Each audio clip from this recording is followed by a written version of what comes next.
दोस्तों, आपके लिए एक सवाल है, क्या हमारे देश में चुनाव सिर्फ वोटों से जीता जाता है? आपको क्या लगता है कमेंट में ज़रूर बताना।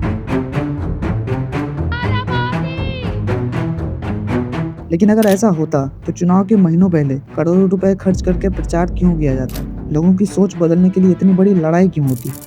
सोशल मीडिया से लेकर जमीन पर बूथ तक हर जगह इतनी बड़ी स्ट्रेटेजी क्यों बनाई जाती? आप ही सोचो। क्योंकि चुनाव के दिन जब आप ईवीएम पर बटन दबाने जाते हैं ना, लेकिन उससे पहले ही आपके वहां तक पहुंचने तक की एक पूरी लड़ाई लड़ी जा चुकी होती है। अगर एक आम आदमी के पास सिर्फ एक वोट ही है, तो एक जो पॉलिटिकल पार्टी होती है, उसे एक वोट तक पहुंचने के लिए इतना पैसा, इतनी ताकत और इतनी बड़ी मशीनरी क्यों लगाती है भाई? क्योंकि आजकल का जो इलेक्शन है उसमें ये बिल्कुल मायने नहीं रखता कि आप किसको वोट देते हैं, बल्कि आप क्या सोचते हैं वो भी देखा जाता है। आप खुद ही सोचो ना कि कोई नेता है, किसी मुद्दे को बार बार उठाता है, कभी सोशल मीडिया पर सेम टाइप के मुद्दे वायरल हो रहे हैं बार बार बार बार, और धीरे धीरे आपको भी वो मुद्दा काफी बड़ा लगने लगता है कि देश में इससे बड़ा मुद्दा कोई है ही नहीं। तो क्या इलेक्शन सिर्फ जनता की पसंद है? मतलब आप जिसे चाहते हो वही बनता है क्या नेता, या फिर आपसे जबरदस्ती वो पसंद करवाया जाता है?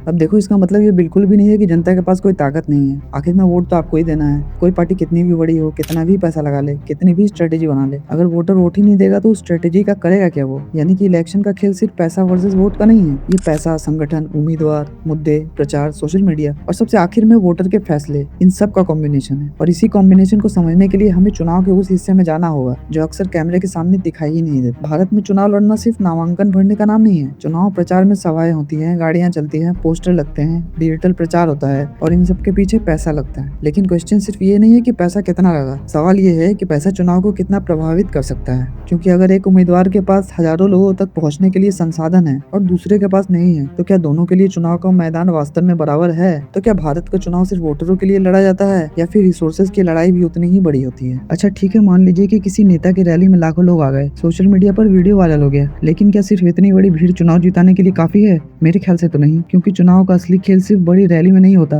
बल्कि हजारों छोटे छोटे इलाकों में खेला जाता है। इसे ऐसे समझो कि हर क्षेत्र में लोग और कार्यकर्ता होते हैं उनके, जो अपने इलाकों के अलग अलग वोटरों तक पहुंचते हैं, पार्टी का संदेश पहुंचाते हैं और चुनाव के दिन लोगों को मतदान केंद्र तक पहुंचने की व्यवस्था में भी भूमिका निभाते हैं। यानी टीवी पर आपको एक नेता जरूर दिखाई देता है, लेकिन उसके पीछे जमीन पर काम करने वाली एक पूरी टीम होती है। इसलिए किसी पार्टी के लिए सिर्फ लोकप्रिय नेता होना ही काफी नहीं है, उसके पास एक मजबूत ऑर्गेनाइजेशन भी होना चाहिए। क्योंकि चुनाव के दिन हजारों मतदान केंद्रों पर एक साथ काम करना पड़ता है। और यहीं पे एक सबसे बड़ा सवाल आता है, अगर मान लीजिए कि दो उम्मीदवार हैं, दोनों बराबर फेमस है, तो क्या जमीन पर जिसकी मजबूत टीम है वो चुनाव का नतीजा बदल सकती है? खुद सोचिए। क्योंकि बहुत बार क्या होता है ना कि चुनाव किसी बड़े भाषण से नहीं जीता जाता, कोशिशों से भी चुनाव का नतीजा तय होता है। और हमने हाल फिलहाल में भारत में ये चीज देखी हुई है। लेकिन संगठन के बाद भी एक ऐसी चीज होती है ना जो पूरे चुनाव की दिशा बदल सकती है, वो है मुद्दा। क्योंकि मान लो कि आप एक वोटर हो, तो आपके दिमाग में कौन सा बड़ा मुद्दा होता है सबसे ज्यादा? काफी सारे मुद्दे हैं ना, जैसे कि नौकरी हो गया, महंगाई, धर्म, और यहीं से चुनाव की तीसरी और सबसे ज्यादा खतरनाक लड़ाई शुरू होती है, लोगों के दिमाग में कौन सा मुद्दा सबसे बड़ा बनाया जाए। लेकिन आपको जानकर हैरानी होगी कि वो मुद्दे भी आपके नहीं होते, वो मुद्दे भी आपके दिमाग में फीड किए जाते हैं। अभी बताता हूँ कि कैसे। अच्छा सोचिए, चुनाव से कुछ महीनों पहले देश में हजारों समस्याएं थी, लेकिन चुनाव आते आते कुछ ऐसे मुद्दे हैं जो कि अचानक से दिखाई देने लगते हैं, भाषण में, टीवी में, सोशल मीडिया पर और लोगों की बातचीत पर भी। लेकिन सवाल ये है कि देश में क्या सिर्फ यही मुद्दे हैं? क्योंकि मान लो कि आप एक वोटर हो, क्योंकि एक वोटर के पास हर समस्या पर एक साथ फैसला लेने का समय नहीं होता, उसे कुछ मुद्दे ज्यादा इंपॉर्टेंट लगते हैं और आखिर में वही मुद्दे उसके वोट को प्रभावित कर सकते हैं। आप भी ये बात मानोगे? तो क्या चुनाव सिर्फ लोगों की पसंद पर डिपेंड करता है, या फिर ये भी मायने रखता है कि लोगों के सामने कौन से विकल्प और कौन से सवाल बार बार रखे जाते हैं? सोच के बताना। और आज के समय में तो देखा जाए तो इस खेल का सबसे बड़ा मैदान बन चुका है सोशल मीडिया। आज चुनाव सिर्फ मैदानों और रैलियों में नहीं लड़ा जाता,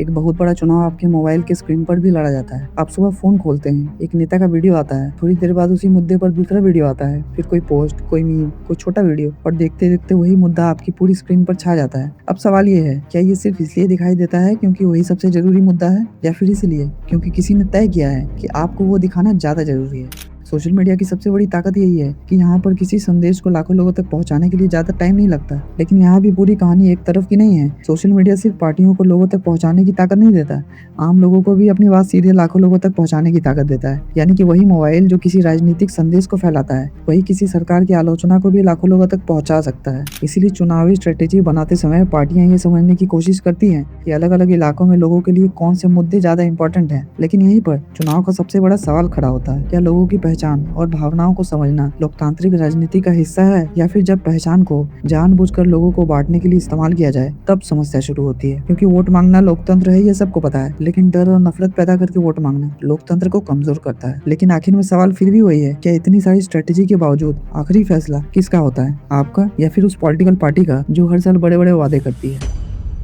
तो वापस उसी सवाल पर आते हैं जिससे हमने शुरुआत की थी, क्या भारत में चुनाव सिर्फ वोट से जीते जाते हैं? जवाब है नहीं, लेकिन बिना वोट के भी नहीं। पैसा चुनाव लड़ने की क्षमता बढ़ा सकता है, संगठन लोगों तक पहुंचा सकता है, मीडिया और सोशल मीडिया किसी मुद्दे को बड़ा बना सकते हैं, लेकिन इन सब का आखिरी परिणाम तब निकलता है जब एक नागरिक मतदान केंद्र पर जाकर अपना फैसला सुनाता है। इसलिए चुनाव सिर्फ एक दिन का खेल नहीं है, और इस पूरी प्रक्रिया में जो सबसे जरूरी चीज है वो है एक जागरूक वोटर। क्योंकि एक डेमोक्रेसी में सबसे खतरनाक वोट वो नहीं जो किसी पार्टी के खिलाफ जाता है, सबसे खतरनाक वो वोट है जो कि बिना सोचे, बिना जानकारी और सिर्फ किसी के कहने पर डाला जाता है। इसीलिए अगली बार जब कोई चुनाव आए और आपको लगे कि पूरा देश सिर्फ नेताओं की लड़ाई देख रहा है, तो याद रखिए, असली ताकत उस स्क्रीन पर नहीं है और सिर्फ उस नेता के भाषण में भी नहीं है। असली ताकत उस नागरिक के पास है जो तय करता है कि उसे किसे सत्ता देनी है। इसलिए अगली बार जब आपसे कोई कहे कि चुनाव तो पहले से तय है, तो उसे याद दिलाइए, जब तक वोटर का फैसला बाकी है चुनाव खत्म नहीं होता। क्योंकि चुनाव की सबसे बड़ी ताकत किसी पार्टी के पास नहीं बल्कि आपके पास है।